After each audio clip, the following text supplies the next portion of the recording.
शिक्षण पूर्णपणे पुण्यामध्येच झाले. ते पुण्यामध्ये आले, रमले आणि पुण्यामध्येच वाढले.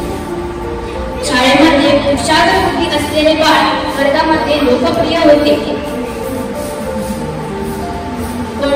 कोणतेही गणित सांगितले की ते सर्वांच्या उत्तर सोडवण्याचे आणि याची कल्पना गुरुजींनाही होती. एके दिवशी गुरुजी वर्गात आले आणि काल शिकवलेल्या पद्धतीतले एक गणित काढले आणि आपण हजेरी घेण्याच्या कामात व्यस्त झाले. नियम असा होता की आपले गणित सोडवून झाले की पाठी उलटी करून शांत बसायचे. थोड्या वेळाने पाट्यात जाऊन आवाज येऊ लागला.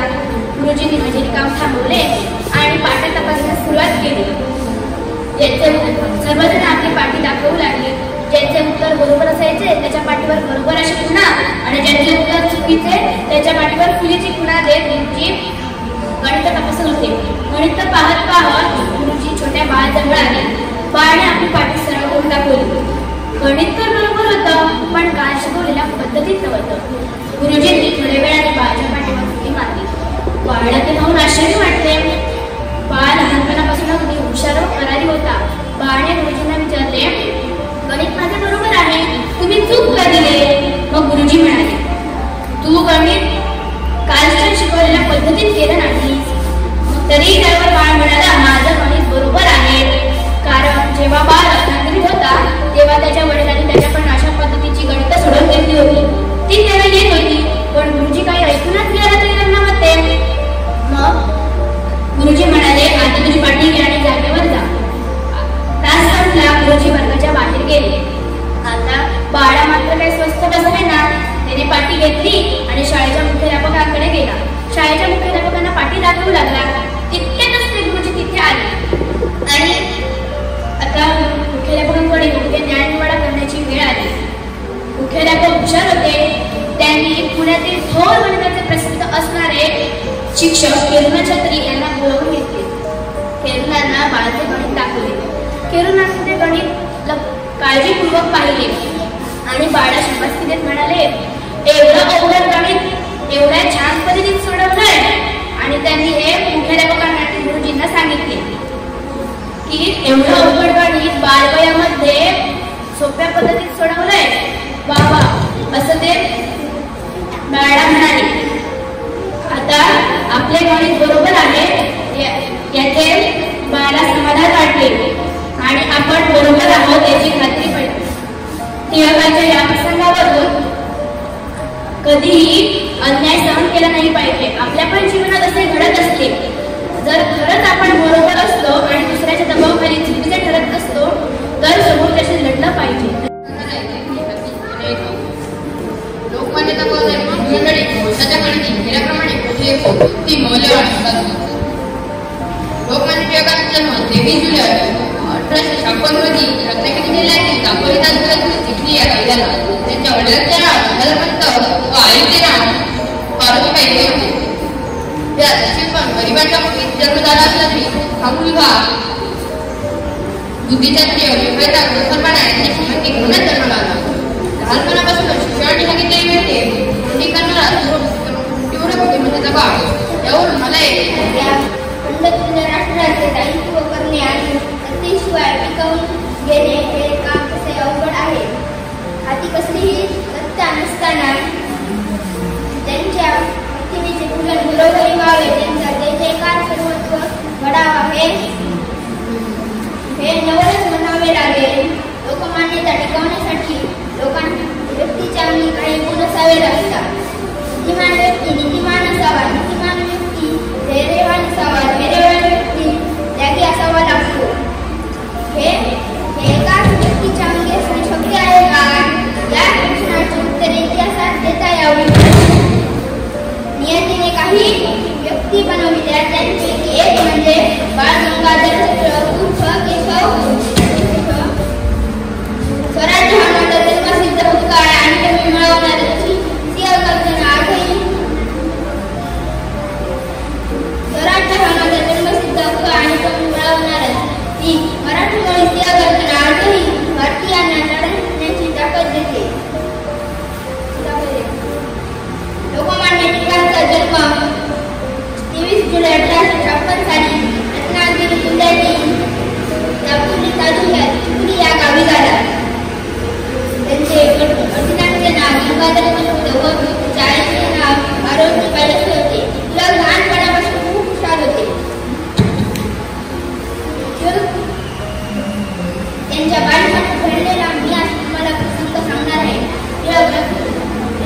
जन्म रत्नागिरीत झाला तरी त्यांचे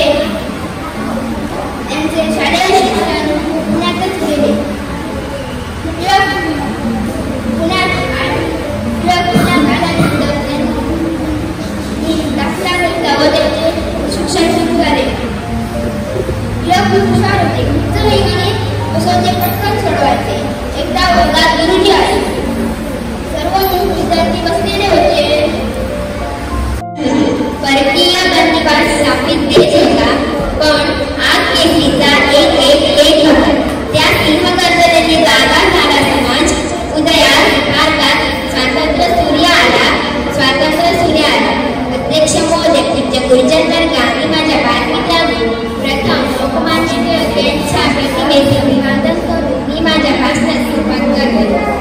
स्वराज्य हा माझा जन्मसिद्ध हक्क आहे आणि तो मी मिळवणार अशी सिंहगर्जना करून त्यांनी इंग्रजांना हादरून सोडले. लोकमान्य टिळकांचा जन्म 23 जुलै 1856 रोजी रत्नागिरी जिल्ह्यातील चिखली या गावी झाला. अतिशय क्लिष्ट ही अगदी तोंडी फडत असत.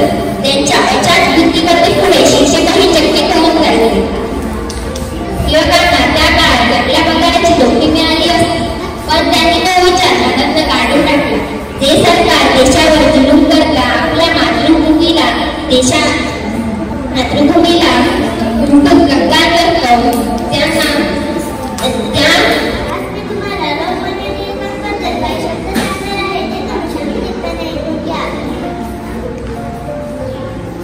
स्वराज्य हा माझा जन्मसिद्ध हक्क आहे आणि तो मी मिळवणार अशी सिंहगर्जना करत लोकमान्य टिळकांनी जनतेला स्वातंत्र्य लढ्याचा मंत्र दिला.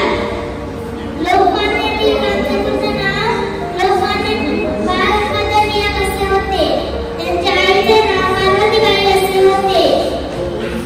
लोकमान्य टिळकांचा जन्म 23 जुलै 1856 रोजी चिखली या गावी झाला.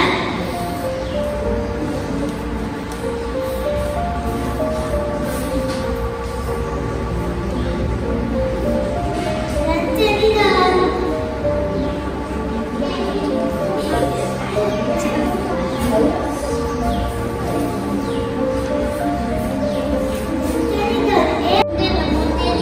मी आता 4थी मध्ये शिकते. लोकमान्य टिळक यांचा जन्म 23 जुलै 1856 रोजी रत्नागिरी जिल्ह्यातील चिखली या गावी झाला. त्यांच्या वडिलांचे नाव गंगाधर टिळक असे होते. त्यांच्या आईचे नाव पार्वतीबाई असे होते. पण घरात त्यांना सर्वजण लाडाने बाळ म्हणत होते.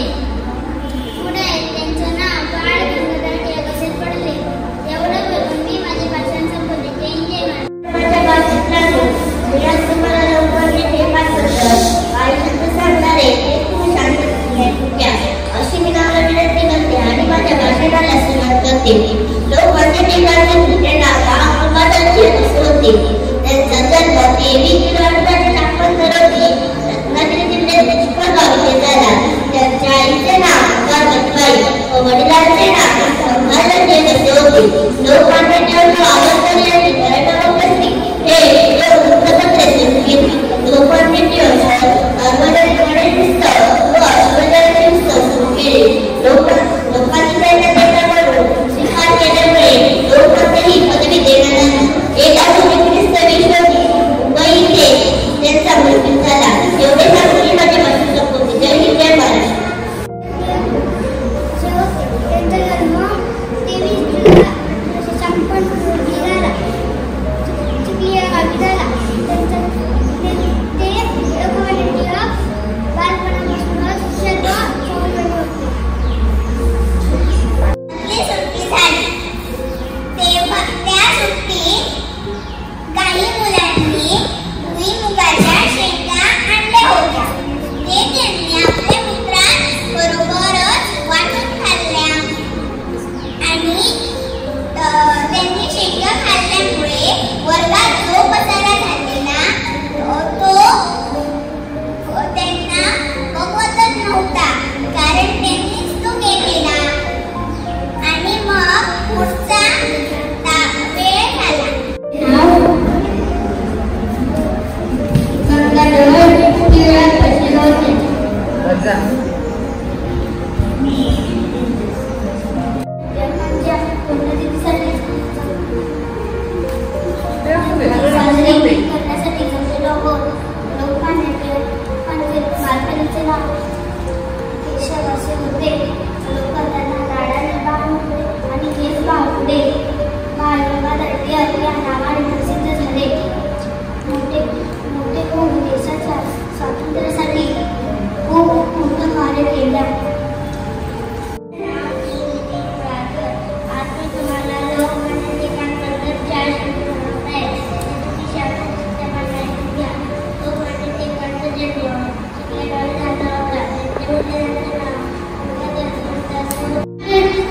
टिळकांचा जन्म चिखलगावी झाला. लोकमान्य टिळकांचे आईचे नाव पार्वतीबाई असे होते. त्यांच्या वडिलांचे नाव बाळ गंगाधर गवते. त्याप्रमाणे लोकमान्य बाळ गंगाधर टिळक यांचा जन्म 23 जुलै 1856 रोजी रत्नागिरी शिक्षक आपल्या गावी त्यांचे पुढील शिक्षण पुणे येथे घेतले. त्यांनी स्वतंत्र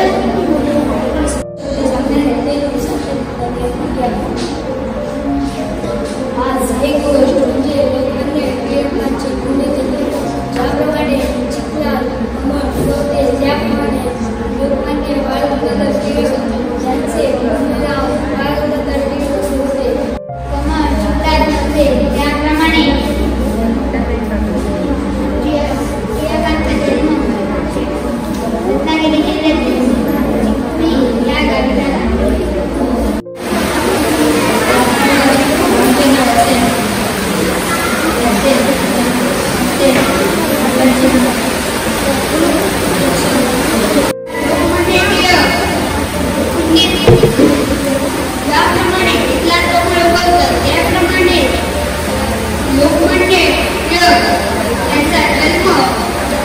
जिल्ह्यातील चिखली या गावी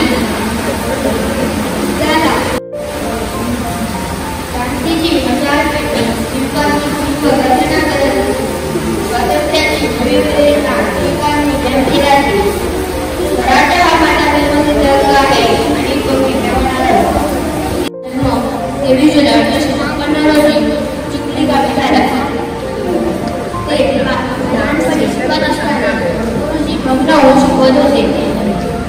तेव्हा टिळकांनी त्यांच्या बाजूला बसलेल्या मिनिटावर गप्पा गोष्टी करत होते.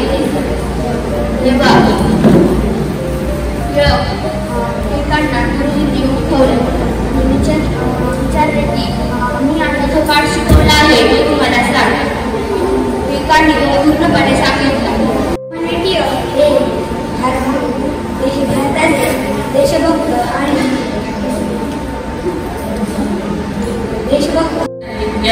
पुण्यामध्ये झाली. पुण्यामध्ये ते राहिले. पुण्यामध्ये त्यांनी एका शाळेमध्ये प्रवेश घेतला.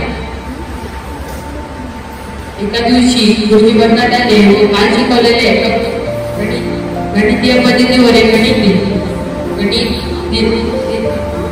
दिलं आणि गुरुजींनी सांगितलं नियम असा आहे की गणित सोडवून झाल्यावर पाठीभेटी करून ठेवावी.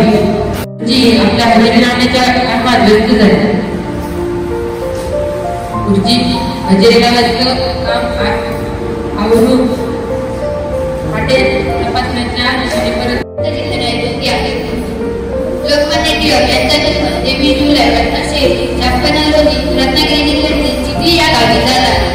त्यांचे पूर्ण नाव बाळ गंगाधर टिळक असे होते. त्यांचे शिक्षण पुण्यातील डेक्कन कॉलेजमध्ये झाले. ते BA व LLB या पदांवरून शिक्षक झाले. मात्र त्यांना शिक्षण क्षेत्रात फार समाधान वाटले नाही आणि त्यांनी सार्वजनिक जीवनात उतरायचे ठरवले. टिळकांनी मराठा व केसरी ही वृत्तपत्रे सुरू केली आणि त्यांनी यामार्फत जनजागृती करण्याचे कार्य सुरू केले. टिळकांनी आपल्या ब्रिटिश राजवटीच्या अन्यायकारक धोरणांवर कठोर टीका केली. लोकमान्य टिळकांनी स्वराज्य हा आपला जन्मसिद्ध हक्क आहे आणि तो मिळवणारच हे वाक्य लोकांमध्ये लोकप्रिय केले. टिळकांनी भारतीयांना स्वातंत्र्याची जाणीव भावना चंद्राप्रमाणे चिंतन करणारे परीक्षक आणि माझ्या जाणण्यासारखे चमकणारे बाळ विक्रम होते. आज मी तुम्हाला स्वराज्य हा माझा जन्मसिद्ध हक्क आहे आणि तो मी मिळवणारच असे सिंह गर्जना करून सांगणारे आमचे लोकमान्य टिळक यांच्याबद्दल लहानपणीची एक बातम्यांची कथा सांगणारे ती तुम्ही शांतचित्ताने ऐकून घ्या. लोकमान्य टिळकांचा जन्म रत्नागिरीत चिखली गावी या झाला. ते खूप हुशार व कराधक वृत्तीचे होते. त्यांचा जन्म रत्नागिरीत झाला असला तरी त्यांचे शिक्षण हे पुण्यात झाले. ते पुण्यात गेले, रमले. तेथे त्यांनी एका शाळेमध्ये दाखला घेतला व तेथे त्यांचे शिक्षण सुरू झाले. पूर्ण शाळेत हुशार वृत्तीचे लोकमान्य टिळक पूर्ण वर्गात व शाळेत लोकप्रिय होते. असेच एका दिवशी गुरुजी वर्गात आले व म्हणाले, कालच्या उदाहरणावर स्वराज्यामध्ये जन्मसिद्ध हक्क आहे आणि तो मी मिळवणार. तशी शिवधर्माला करू, इंग्रजांना दारू सोडून थोर म्हणजे लोकमान्य टिळक. आज मी आपल्यासमोर भारतीय स्वातंत्र्य लढ्यातील स्वातंत्र्य सेनानी राजकारती लेखक लोकमान्य टिळक यांची एके दिवशी शाळेची मधली सुट्टी झाली तेव्हा टिळक वर्गात घेऊन बसले. तेव्हा मुलांनी शेंगाची टरफले खाऊन खाली टाकली. 23 जुलै 1856 रोजी रत्नागिरी जिल्ह्यातील चिखली या गावी झाला.